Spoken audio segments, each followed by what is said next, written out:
La team, nous pouvons dire avec certitude que cette CAN nous a offert un match digne de ce nom. La team, comme je vous disais dans l'une de mes précédentes vidéos, la Côte d'Ivoire va affronter le Mali. Vous savez, ceux qui savent lire, ceux qui savent bien voir le foot, savaient déjà qu'aujourd'hui le Mali allait gagner le Burkina Faso.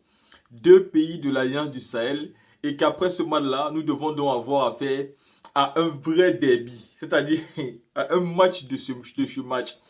Assimi Goïta contre Alassane Ouattara. C'est un match politique, c'est un match de football, c'est vrai, mais je vous assure que le match que nous allons assister samedi sera un match digne de ce nom.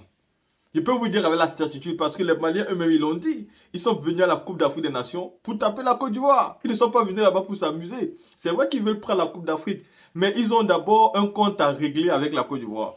Et souvenez-vous que ce match avait déjà commencé, un match amical. Quand le stade Epimbe a été inondé, c'est le match amical de Mali-Côte d'Ivoire qui se jouait. La première mi-temps à 0-0, le match s'est arrêté là. Mais déjà dans ce match amical, on voyait déjà, c'est-à-dire ce qui peut arriver aujourd'hui. Le Mali vient donc de gagner son frère Burkinabé 2 buts à 1. Je tiens d'abord ici à féliciter les étalons du Burkina. Ils ont fait un très bon parcours. Cette année, il ne faut pas le nier, le Mali a un très bon effectif pour moi. Un effectif qui est capable d'aller prendre la Coupe d'Afrique des Nations. Le Mali mérite cette année de prendre la Coupe d'Afrique des Nations parce que ce que ce pays est en train de donner comme joueur aux Africains est immense. Oui, ça fait tellement longtemps. Nous les Africains, nous avons souhaité que nos dirigeants soient comme Assimi Goïta, de simples panafricains. C'est-à-dire des dirigeants qui nous rendent fiers et des dirigeants qui nous montrent un brin d'espoir. Nous avons tellement cherché, nous n'avons pas vu. Nous avons eu tout genre de dictateurs, des présidents qui font 30 ans au pouvoir, 20 ans, 15 ans, qui veulent toujours faire plus de mandats que prévu, les présidents qui veulent régner à vitam aeternam, les présidents qui ne veulent pas partir, mais surtout les présidents qui ne veulent pas d'opposition, c'est-à-dire ceux-là qui emprisonnent les opposants, les présidents qui font la guerre pour être président, à l'instar d'Alassane Draman Ouattara, lui, il a porté les armes pour devenir président, il a formé une rébellion et Guillaume Soro a été le chef. Et cette rébellion-là a amené Alassane Ouattara au pouvoir. Ouattara, il a ramené les Français en Côte d'Ivoire et les Français ont mis le pays en dessous pour s'imposer. Mais le même Ouattara, quand Assimi Goïta est arrivé, il a tout fait pour que ses compagnons de la CEDEAO et lui mettent un embargo au Mali. Et cet embargo a enflammé le peuple malien pour un moment, a empêché certains malades d'être vite soignés, les médicaments ont été recherchés. Mais mieux, l'argent de la CEDEAO, qui est aujourd'hui l'argent du Mali, du Burkina, du Niger qui est aujourd'hui dans la BCAO, M. Ouattara et ses compagnons ont décidé de bloquer cet argent. Pourquoi c'est le nom de Ouattara qui est devant vous allez nous demander.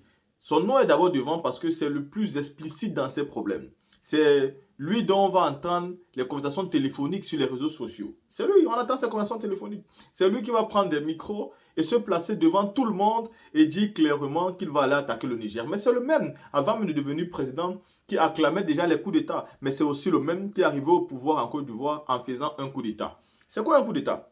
Un coup d'État, c'est tout simplement quelqu'un qui vient s'imposer au pouvoir sans passer par les élections ou alors sans respecter la décision du Conseil constitutionnel. C'est-à-dire ce conseil-là qui déclare qui a vécu, qui a gagné, qui a perdu. Et Alassane Ouattara, c'est son cas. On avait déclaré le président Laurent Gbagbo vainqueur. Il n'a pas accepté ça. Et par ce fait-là, moi je considère qu'Alassane Ouattara a fait le coup d'État pour venir au pouvoir. Donc lui qui accuse les gens d'avoir fait le coup d'État, je ne sais pas si lui, il a mieux fait pour arriver au pouvoir. Donc aujourd'hui, les États de l'Alliance du Sahel sont trois. Ils viennent de quitter la CEDEAO. Les États de l'Alliance du Sahel, la dernière fois, le Mali a joué et a tout fait pour que la Côte d'Ivoire ne soit pas qualifiée. Et c'était très chaud.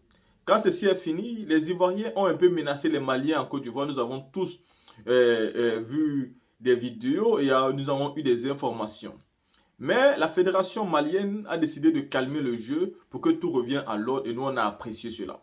Nous aurions souhaité que la fédération ivoirienne fasse pareil, mais mal nous a surpris. Elle n'a pas fait un communiqué. C'est passé comme ça. Le Mali a continué donc à jouer, le Mali a continué à jouer, mais le Malien savait très bien que s'il jouait très bien, il avait la possibilité de rencontrer la Côte d'Ivoire si la Côte d'Ivoire, bien évidemment, devenait troisième de sa poule. La Côte d'Ivoire donc est sortie troisième. Elle a éliminé le Sénégal. Mais c'est aussi l'effet de Dieu. Parce que je suis sûr que le bon Dieu a envie de passer une leçon. J'ai envie de dire à mes frères ivoiriens ici que, chers frères, vous savez, le match contre le Mali, je sais que parmi nous, beaucoup ne vont pas supporter la Côte d'Ivoire, pas parce qu'ils n'aiment pas la Côte d'Ivoire, mais justement parce que il y a quelque chose de positif au Mali actuellement. Cette chose positive nous oblige tous, à un moment donné, de nous regarder droit dans les yeux et de dire, nous allons soutenir qui? Vous savez, euh, la Côte d'Ivoire hier était considérée comme la petite équipe face au Sénégal. Le Sénégal avait sous-estimé la Côte d'Ivoire. Voilà pourquoi le Sénégal s'est fait humilier. Mais aujourd'hui, le Mali aussi est certainement considéré en termes de football comme étant une petite équipe devant la Côte d'Ivoire et c'est un fait. La Côte d'Ivoire a 2 Coupes d'Afrique, ne parlons pas des finales qu'elle a déjà jouées, les participations, on ne peut pas compter. Donc, elle est une grande nation de football devant le Mali. Mais c'est surtout aussi à cause de ça que les Maliens vont venir étant encore plus déterminés. Mais avec les histoires récentes également, parce qu'il y a ces histoires récentes qui sont passées entre ces deux peuples-là. Il y a donc cet ego, il y a cet orgueil, il y a aussi cette envie d'humilier Alassane Ouattara en Côte d'Ivoire. Vous comprenez? Je dis que ce n'est pas un problème entre éléphants. Non, non, non, non, non, c'est un problème au sommet de l'État. Nous savons que si Alassane Ouattara gagne, il va utiliser cette victoire-là pour se relancer en 2025 pour les élections présidentielles. Et il aura certainement l'aval de beaucoup d'Ivoiriens qui auront été absorbés par la Coupe d'Afrique et qui diront, bon, il a organisé une très belle compétition, nous l'avons gagné, alors donnons encore la chance à ce monsieur de faire un autre mandat. Nous l'avons vu ici faire un mandat juste parce qu'il a donné un pont au nom du président Bédier, je pense bien. Et juste à cause de ce pont-là, voilà, on a validé le mandat, c'est passé. Bon, qu'est-ce qu'on peut dire donc de la Coupe d'Afrique des Nations si elle est bien faite? Et voilà pourquoi les Maliens, eux, de l'autre côté, ils viennent pour arracher leur dignité. Parce que quelque part, la Côte d'Ivoire et les Ivoiriens, c'est-à-dire, ont cette manie, vous voyez, de sous-estimer le Mali. La Côte d'Ivoire, oh, c'est un pays où il y a la poussière, il n'y a pas de développement, c'est notre sous-région. C'est-à-dire, il y a des mots qui sortent souvent qui font à ce que ça blesse l'ego propre des hommes. Et donc, je pense que les Maliens étant blessés, même s'ils ne savaient pas jouer au football, ils allaient venir bagarrer demain pour gagner leur match. Je peux vous assurer que samedi, nous allons voir un match digne de ce nom. Ça ne sera pas un match comme les autres. Ça, je peux vous le garantir. Parce que quand vous avez l'habitude de regarder les matchs de football, quand vous avez aussi l'habitude de suivre la politique, mais que vous mélangez ça avec un peu de football, vous pouvez aisément comprendre ce qui va se passer samedi. Moi, je l'ai dit depuis le début de la compétition, je suis malien pour cette compétition. Je souhaite et je supporte le peuple du Mali dans cette compétition parce que ce peuple-là doit être béni par les dieux africains. Si nous avons des ancêtres dignes de ce nom, ils doivent bénir ce peuple-là qui, à l'heure actuelle, sont le fil conducteur de toute la révolution panafricaniste qui se déroule aujourd'hui en Afrique.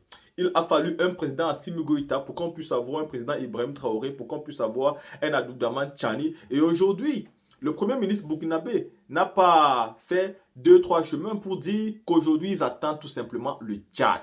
Mais où le Tchad est donc situé? Le Tchad est situé en Afrique centrale. Et le Tchad fait frontière avec le Cameroun. Imaginez-vous un instant que le Tchad finit par tomber dans le groupe de l'AES aujourd'hui parce que ce sont les pays du Sahel, il faut le dire. Le Tchad est au Sahel. Si le Tchad tombe aujourd'hui parmi ces pays-là, mais c'est fini, hein?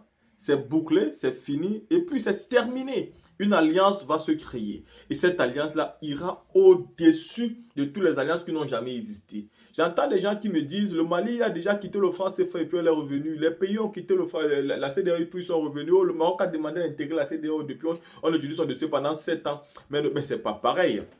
Ce n'est pas pareil. Quand le Mali quittait, le Mali était seul. Aujourd'hui, il y a 3 pays qui se sont mis ensemble pour former leur Boeing. Et ces 3 pays-là ont une superficie de 3 millions de kilomètres carrés. À côté de ça, ils ont seulement une population de 80 millions de population. Mais est-ce que vous imaginez ce que c'est que cette puissance? Non, mais les pays de l'AES là, voilà, ils vont faire très mal. Hein. Dans les années à venir, nous serons étonnés de leur évolution. Ça, ce n'est pas un débat. La team, c'est ce qu'il fallait qu'on parle aujourd'hui. Je tiens à féliciter les Maliens qui ont gagné leur match.